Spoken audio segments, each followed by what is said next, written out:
I've had the honor and the privilege of knowing and being with a few of the fathers of faith in this nation. I tell you, sometimes when you look at them, you can almost see in the spirit blood just dripping like rain on the ground. Their entire lives have become a drink offering. We live in a generation that claims people's anointings and refuses their sacrifices.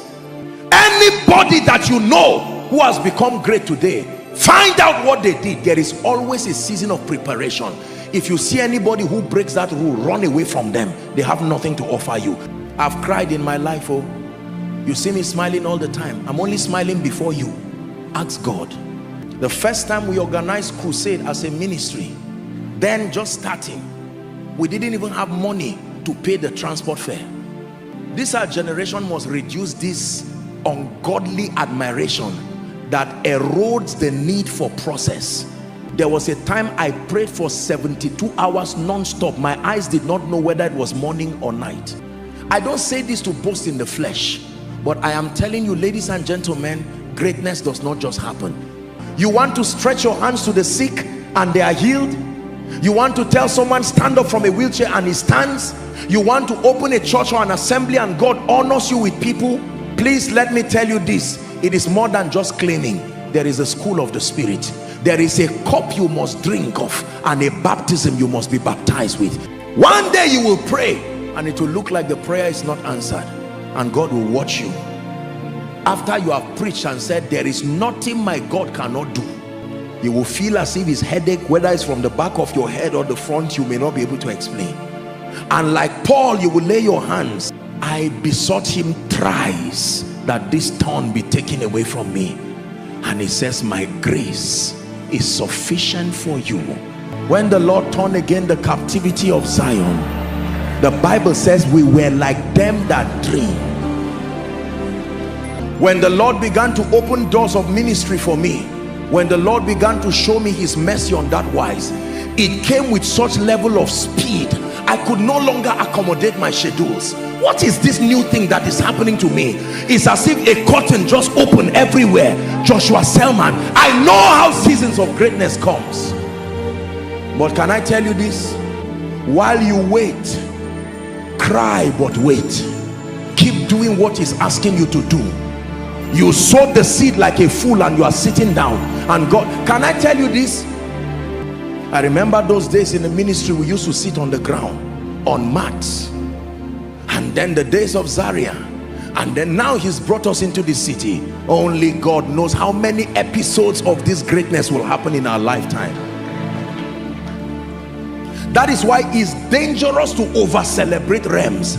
They would distract you. There is a healthy way to celebrate and prepare, because every time you attain a manifestation of a realm, the preparation for the next realm should start immediately. This is how champions live. Champions never plateau. Champions never rest. As soon as they pat their back, they know that you are beginning another circle. Listen to what I'm telling you. Some of you, this is the reason why you rose up in ministry, you rose up in your finances. As soon as you made 1 million, 10 million, 100 million, you just plateaued and say, ah, my soul find rest. No. You look at our fathers in the Lord today, it's as if they are just starting ministry. I returned back from Enugu and I was seeing the posters of our father Baba Kumuyi everywhere. I said, at this age, this man is still traveling and holding crusades as if he's trying to gain visibility. Please, let me give you an advice. When people clap for you, sustain the courage to tell them it's enough, because I'm already focusing on the training for the next season. We are going to pray. Let me share with you a story. Many years ago, I went to a place called Premier Hotel in Ibadan.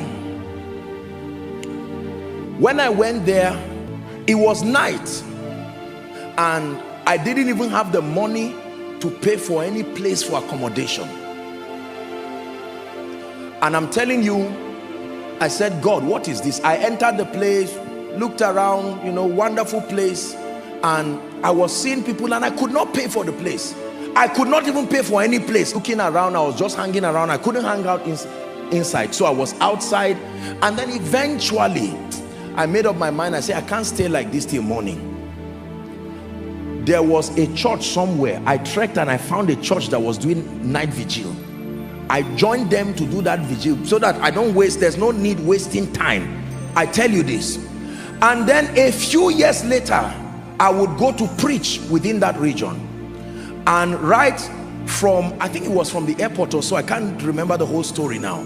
I saw people greeting me, protocol people with cars, and they were leading me to my place of stay. Guess where they took me? When I saw myself climbing that hill, tears filled my eyes. And I said, oh God, only a fool says there is no God. When they dropped me there, they took me to their highest suite, and I was there. I usually travel with my people, and they were outside, they were swimming. There was a program in the evening, you know, but these guys were swimming, playing table tennis, and I was watching them from that place. I said, it's not your fault, my dear people.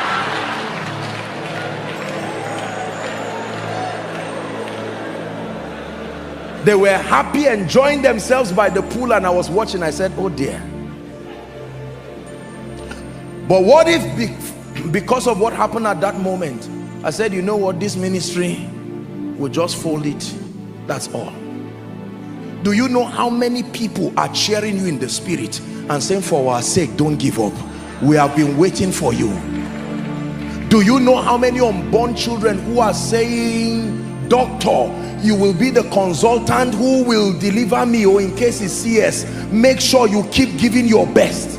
Do you know how many people who are saying, businessman, it is your scholarship that is going to raise me to have an encounter? Don't give up. There are nameless faces in the spirit joining the angels to say, you have come too far. You have come too far. Apostle, you don't know how many times I've failed. Do not worry. There is something called failing forward. Look up.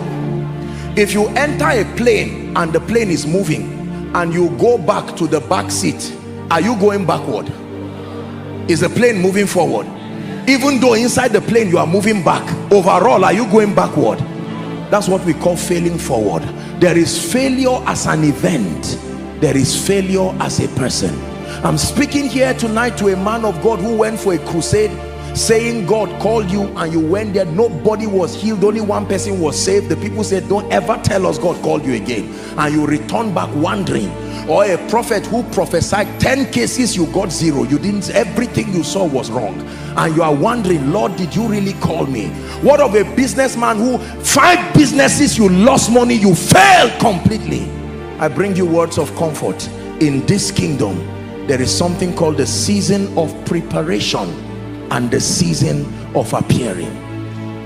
During your season of preparation, you discover God, you discover you discover that rod that you will be using to do mighty things for the kingdom.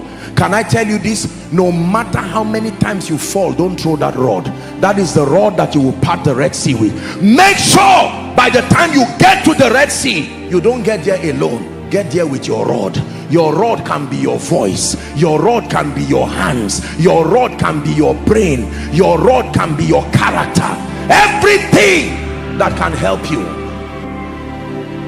Today we thank God for the privilege of this rod he has so trained us to hold.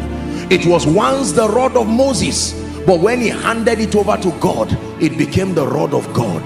Never called the rod of Moses again. It is called the voice of you. But when you hand it over to God, it's now called the voice of God. It will now sing songs that will go around the world. It will now preach messages that will go around the world.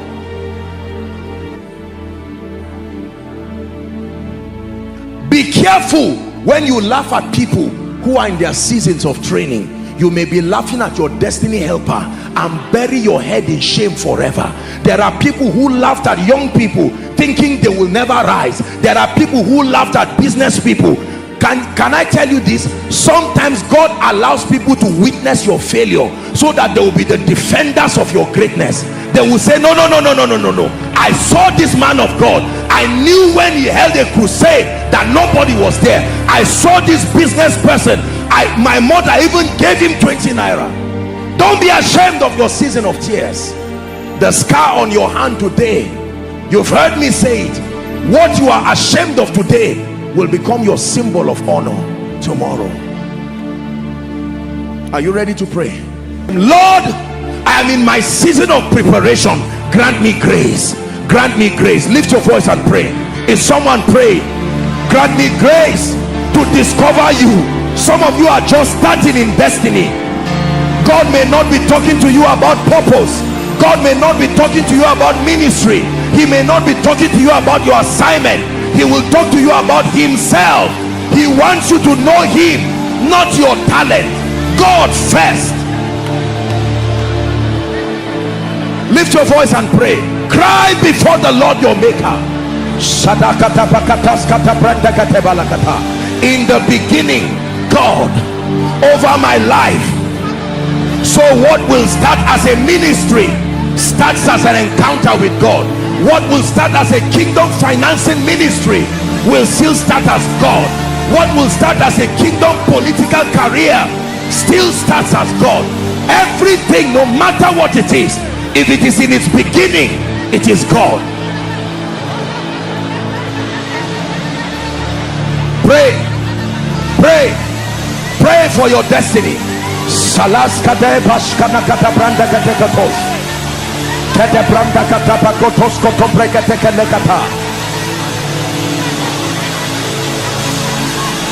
The phase of development. Lord, grant me the discipline, grant me the diligence. May I not pamper myself, may I not pamper my destiny. Let pain not be a distraction. Let pain not constitute a limitation. Grant me the grace to endure like a faithful soldier, building my mind, building my gifts, building my mind, building my value, building my mind, building my value. Is someone praying?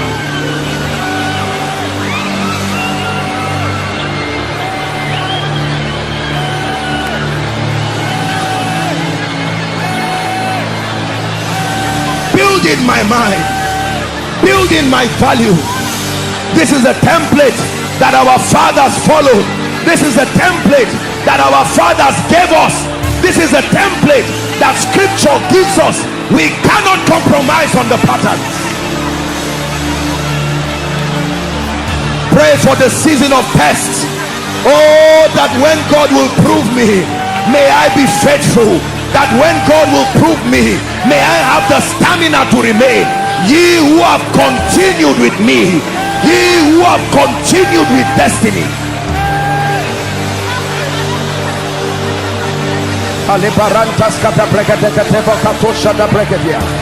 I will finish my season of training with honor, with nobility, with honor, with nobility, with honor, with nobility, with honor, with nobility, with honor, with nobility.